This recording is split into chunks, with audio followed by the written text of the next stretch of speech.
देवपुर गांव में एक मध्यवर्गीय पति पत्नी रहा करते थे, सुनीता और राजन। राजन एक ढाबा चलाता था और सुनीता घर का काम देखती थी। लेकिन एक दिन अचानक से ही राजन की तबीयत खराब हो गई। महीना भर गुजर जाने के बाद भी राजन की तबीयत नहीं सुधरी तो दोनों पति पत्नी चिंता में पड़ गए। पता नहीं ये बिस्तर मुझे कब छोड़ेगा। सारी बचत खत्म हो चुकी है और ऊपर से दवाइयों का खर्चा अलग। अरे जी, आप चिंता मत कीजिए, सब सही हो जाएगा। ऐसा कहकर सुनीता किचन में चली गई। तभी अचानक से ही उसे आइडिया आया और राजन से कहने लगी, सुनो जी, हम अपने ढाबे का वर्क फ्रॉम होम कर सकते हैं। मतलब ये कि ढाबा बंद हुआ है लेकिन खाना तो मैं घर में बना ही सकती हूँ। इसलिए मैं सोच रही हूँ एक टिफिन सेंटर शुरू करूँ। आपका क्या विचार है? और राजन सुनीता से सहमत हो जाता है। फिर अगले दिन से ही सुनीता पूरी मेहनत के साथ टिफिन सेंटर के काम में जुट जाती है। सुनीता बहुत मेहनत कर टिफिन बनाती और घर घर बांटने जाती। सुनीता का टिफिन सेंटर बहुत अच्छे से चल रहा था। उसकी तरक्की देख सुनीता की पड़ोसी अनीता ने भी टिफिन का सेंटर शुरू कर दिया। सुनीता काफी सीधे स्वभाव की थी, इसलिए वो हमेशा सबकी मदद करती थी। एक दिन सुनीता टिफिन की डिलीवरी के लिए निकली तो रास्ते में एक व्यक्ति ने उसे रुकवाया। बहन, मुझे घर जाना है, मेरी माँ बीमार है। इस रास्ते पर कोई रिक्शा भी नहीं मिलेगा, तो क्या तुम मुझे घर तक छोड़ दोगी? हाँ भैया, आओ बैठो। सुनीता आदमी को उसके घर छोड़कर डिलीवरी के पते पर पहुंची। ये लीजिए आपका टिफिन। अरे सुनीता, इतनी जल्दी कैसे? 5-6 घंटे और लेट आ जाती। अब ये तुम्हारा टिफिन तुम्हारे पास रखो, हमने अनीता से मंगा कर खा लिया है। इस तरह सुनीता हमेशा किसी न किसी की मदद करने के चक्कर में लेट हो जाती और लोग उसे खूब खरी खोटी सुनाते। एक दिन सुनीता का उदास चेहरा देख राजन ने पूछा, अरे भाग्यवान, क्या हुआ? तुम उदास क्यों हो? मैं हमारे धंधे को बढ़ाने के लिए बहुत मेहनत करती हूँ, लेकिन लोग फिर भी टिफिन अनीता से लेते हैं क्योंकि मैं टिफिन पहुँचाने में देरी कर देती हूँ। पर भाग्यवान, तुम तो घर से समय पर निकलती हो। हाँ, लेकिन मैं लोगों की मदद करने में लग जाती हूँ और मुझे देर हो जाती है। भाग्यवान, तुम भोली हो, धंधा ऐसे नहीं चलता। अब तुम जाओ और अगले ऑर्डर की तैयारी करो। सुनीता अगले दिन टिफिन डिलीवरी के लिए निकलती है और वह सच बोल रही है या झूठ, यह जानने के लिए राजन भी उसके पीछे पीछे जाता है। तभी उसने एक बूढ़े आदमी को सुनीता से मदद मांगते देखा।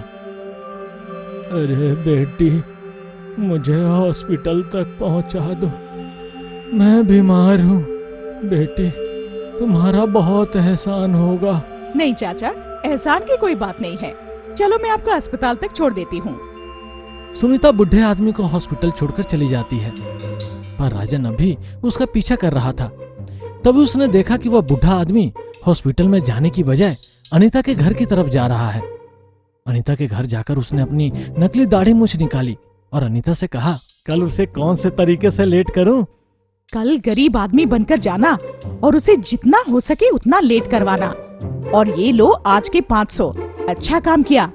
ऐसे काम करते रहोगे तो मेरा और तुम्हारा दोनों का धंधा बहुत अच्छा चलेगा। यह सब राजन सुन लेता है और समझ जाता है कि अनीता यह सब अपना धंधा बढ़ाने के लिए कर रही है। घर आकर राजन ने सारी बात सुनीता को बताई। अब इसको तो मजा चखाना ही होगा। सुनो भाग्यवान, मेरे पास एक तरकीब है। अगले दिन वही आदमी गरीब बनकर सुनीता से मदद मांगने लगा। मैडम, एक गरीब आदमी की मदद कर दो, बस शहर तक जाने वाले रोड तक छोड़ दो। यह गरीब आदमी तुम्हें दिल से दुआ देगा। हाँ ठीक है, लेकिन पहले आप ये मास्क पहन लीजिए, सेफ्टी फर्स्ट। जैसे ही वो मास्क पहनता है उसे खुजली होना शुरू हो जाती है और खुजली करते करते उसकी नकली दाढ़ी निकल आती है। और तभी राजन गांव वालों को लेकर वहां पहुंच जाता है और सभी के सामने उसकी पोल खुल जाती है। ये सब मैं अनीता के कहने पर करता हूँ ताकि आप सभी लोग सुनीता दीदी की बजाय अनीता से टिफिन लो, पर मुझे माफ कर दो। कोई मेरी खुजली बंद करो रे। अरे दादा रे, अरे मामा, अरे खुजली। जब सभी लोगों को अनीता का सच पता चल गया और सुनीता कितनी दयालु और समझदार है ये भी जान लिए, तो लोग सुनीता से ही टिफिन लेने लगे और एक बार फिर से सुनीता का धंधा अच्छा चलने लगा और राजन और सुनीता ने इस तरह ईमानदारी से काम करके शहर तक अपने टिफिन सेंटर खोल लिए। एक पिपरी नाम के गांव में लाला सेठ की बड़ी कपड़े की दुकान थी। लाला के दुकान में मणि नाम का कर्मचारी था जो लाला की लोगों को कपड़े दिखाने में मदद करता था। कई दिनों से लाला सेठ का धंधा अच्छा नहीं चल रहा था क्योंकि उसे शराब की आदत लग गई थी। एक दिन लाला से परेशान होकर उसकी पत्नी ने उससे कहा, अगर आज आपने शराब को हाथ लगाया तो मैं घर छोड़कर चली जाऊंगी। नहीं, आज मैं बिल्कुल भी शराब नहीं पीऊंगा, तुम्हारी कसम। रोज तो आप मेरी झूठी कसम खाते हो, किसी दिन मैं सच में मर जाऊंगी। लेकिन आज सच कह रहा हूँ। और लाला ने फोन रखकर मणि से कहा, हाँ, आज मैं जल्दी घर जा रहा हूँ, तुम दुकान बंद करके चाबी लेकर आ जाना। लाला घर जाने के लिए निकला। तभी उसे रास्ते में एक दोस्त मिल गया। उसे परेशान देखकर लाला ने कहा, अरे भाई सीताराम, क्या हुआ? इतने परेशान क्यों दिखाई दे रहे हो? क्या बताऊं, दिन भर बीबी की कचकच सुनकर मैं परेशान हो गया हूँ। उसकी जवान कैंची जैसी चलती रहती है, रुकती ही नहीं। इसलिए मैं ही बाहर निकल आया। महीना भर काम करके पूरा पगार उसके हाथों में रख दिया। उसमें से सिर्फ 2000 रुपए मैंने दारू के लिए मांगे तो देने से मना कर दिया और अपना भाषण शुरू कर दिया। अरे भाई, मेरे घर में भी रोज यही होता है, इसलिए आज जल्दी घर जा रहा हूँ। तुम्हारा दुख सुनकर बुरा लगा। आखिर हम बेवड़े ही एक दूसरे का दुख समझ सकते हैं ना। तुम सही कह रहे हो दोस्त, चलो ना एक एक घूंट मार के आते हैं। नहीं यार, आज नहीं, बीबी फिर से तमाशा करेगी। कई देर सीताराम के कहने पर लाला मान गया और दोनों शराब की दुकान पर गए। लाला जी, पहले कल के 2000 दीजिए, उसके बाद ही आपको शराब मिलेगी। अरे भाई, किस बात के 2000? कल तो मैंने सिर्फ 300 रुपए की दारू पी थी। शराब पीने के बाद आपको होश कहाँ रहता है? कल आपने 4 लोगों को बिठाकर शराब पिलाई थी और कहा था कि इनका बिल भी मैं भर दूंगा, उधारी में लिख लेना। ठीक है भाई, ये लो। इसी तरह शराब वाला लाला को बेवकूफ बनाकर हमेशा पैसे लूटता था। थोड़ी देर में दोनों फुल शराब पीकर निकले। लाला जैसे ही घर पहुंचा तो उसकी बीबी उसकी हालत देखकर समझ गई कि आज भी लाला पी कर आया है। क्यों, आज भी मेरी झूठी कसम खाई ना? अरे थोड़ा धंधे पर ध्यान दो, घर में कुछ नहीं बचा है, आपने सारी बचत शराब में बहा दी है। अरे भाग्यवान, पैसा खर्च के लिए ही तो कमाया जाता है। जैसे तुम गहनों में पैसे उड़ाती हो, वैसे मैं दारू में उड़ाता हूँ। बस हिसाब बराबर। अब मैं चला सोने। इस तरह लाला बीबी की सारी बातों को नजरअंदाज करने लगा और पूरे दिन दोस्तों के साथ शराब की दुकान पर बैठा रहता। एक दिन लाला सीताराम के साथ शराब की दुकान पर बैठा था। तभी वहां पर मणि दौड़ते हुए आया। सेठ जी, जल्दी चलिए, सेठानी जी का एक्सीडेंट हो गया है। मैं उनको हॉस्पिटल में भर्ती करवा कर आया हूँ, मगर डॉक्टर ऑपरेशन करने से मना कर रहे हैं। बोल रहे हैं कि जब तक 4 लाख रुपए नहीं दोगे तब तक ऑपरेशन संभव नहीं है। जल्दी पैसे लेकर चलिए। क्या एक्सीडेंट? पर मेरे पास पैसे तो नहीं है, अब मैं क्या करूं? दोस्त सीताराम, आज पैसे दे दे, बीबी का ऑपरेशन है भाई। जा रे फोकटिया, मेरे पास कोई पैसा नहीं है। वो तो तू फ्री की पिला देता है, इसलिए तेरे साथ बैठ जाता हूँ।